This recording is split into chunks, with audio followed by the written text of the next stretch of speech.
Question 25. A line contains the points 6, 10 and 15, 22.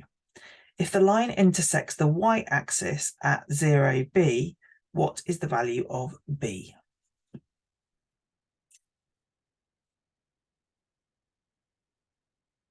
So I'm just going to draw a triangle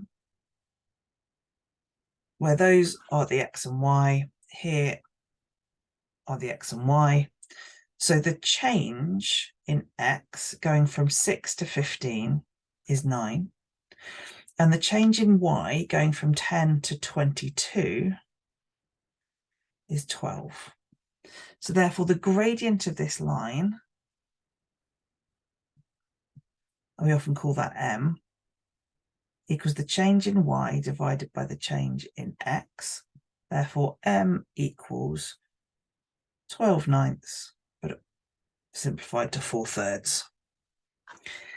We look at the equation of a line y equals mx plus c, where m is the gradient and c is where it crosses the y-axis, the y-intercept.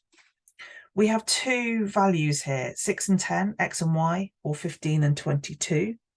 I quite like y equals 22 and x equals 15. We put that into the formula 22 equals mx. M is 4/3. Makes this 15.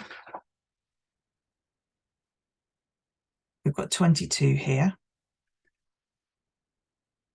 And 15 divided by 3 is 5. So we're doing 4 multiplied by 5. And then we subtract it. Therefore, C, which is your y-intercept, equals 2. This is the number that we're after for question 25.